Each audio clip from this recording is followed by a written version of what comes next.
Hello friends, কেমন আছো সবাই? আশা করি ভালোই আছো। মন্না হোমমেকারে তোমাদের স্বাগত। আজকে আমি কিন্তু আমাদের কাছে কোনো রান্নার রেসিপি নিয়ে আসিনি। তোমরা আমার আগের ভিডিওতে দেখিয়েছো আমি কিভাবে বাড়িতে বসে স্কিন কেয়ার করেছিলাম। তো সেই রকমই আমি কিন্তু কোনো পার্লারে গিয়ে না, আজকেও বাড়িতে বসে কিভাবে বাড়ির কয়েকটা উপকরণ দিয়ে কোনো কেমিক্যাল ছাড়াই চুলকে কিভাবে কালার করি, আর এই এতে কিন্তু চুলের গোড়া মজবুত আর চুল সিল্কি স্মুথ বানাতে সাহায্য করবে। তো তোমরা দেখতে থাকো পুরো ভিডিওটা স্কিপ না করে আমি কিভাবে চুলের যত্ন নিই। সিল্কি স্মুথ বানানোর জন্য যে আয়ুর্বেদিক আমি জিনিসগুলো অ্যাপ্লাই করতে চলেছি, ঠিক তার আগের দিন রাত্রে আমি এখানে চলে এসেছি শুধু নারকেল তেল নিয়ে। নারকেল তোমরা যে কোনো নারকেল তেল ইউজ করতে পারো।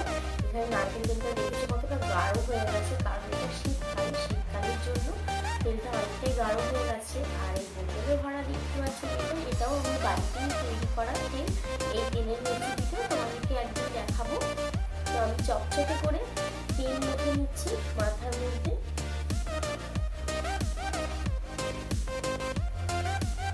একদম প্রচুর পরিমাণে চকচকে করে তেল দিয়ে নিতে হবে, যাতে গোড়ায় গোড়ায় আর প্রত্যেকটা চুলে তেলগুলো লেগে যায়। এইভাবে আগের দিন তেল মেখে রাখলে খুবই ভালোভাবে কালারটাও ধরবে আর চুলটা খুব সুন্দর স্মুথ থাকবে আর চুলের গোড়াটাও শক্ত হবে।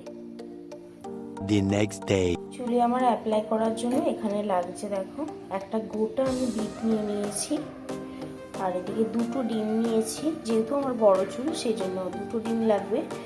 তোমাদের ছোট চুল থাকলে তোমরা একটাও ইউজ করতে পারো। আর এখানে লাগছে, আমি রাত্রে ভিজিয়ে রেখেছিলাম মেথিটা লাগছে। মেথিটা একটু ভেজানো আছে। মেথিটাকে আমি আলাদা করে আগে মিক্সিতে পেস্ট করে নেব। তারপরে এই বিটটাকে ভালোভাবে খোসা ছাড়িয়ে ধুয়ে কুচিয়ে নেব। আর লাগছে আমার এখানে অ্যালোভেরা, ফ্রেশ অ্যালোভেরা দেখতেই পাচ্ছ। আমি চামচের সাহায্যে অ্যালোভেরার জেলটা বের করে নেব। মেথিটা এই জল সমেতে দিয়ে দিলাম মিক্সিতে।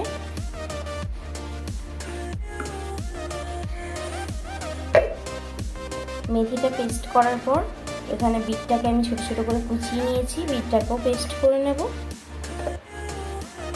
দেখো এখানে আমি মেথির সাথে বিটটাকে ভালোভাবে পেস্ট করে নিয়েছিলাম।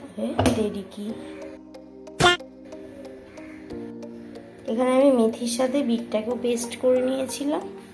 এইবার ডিমটার মধ্যে ভালোভাবে পেস্ট করা জিনিসগুলো মিশিয়ে নেব, বিট আর মেথি। অ্যালোভেরা জেলটাকে আমি বের করে নিয়েছি মিক্সির মধ্যে, আমি এটাকে পেস্ট করে নেব। দেখতে পাচ্ছ একসাথে পেস্ট করার সব উপকরণগুলো আমি ভালোভাবে চামচ দিয়ে মাখিয়ে নিচ্ছি। দেখেছো এই কত সুন্দরভাবে এইভাবে ওপরে আস্তে আস্তে আমি অ্যাপ্লাই করে দিচ্ছি। এইভাবে অ্যাপ্লাই করে নেবে আর চুলটাকে ওপর থেকে ভাগ করে দাও। চুলটাকে ধরো,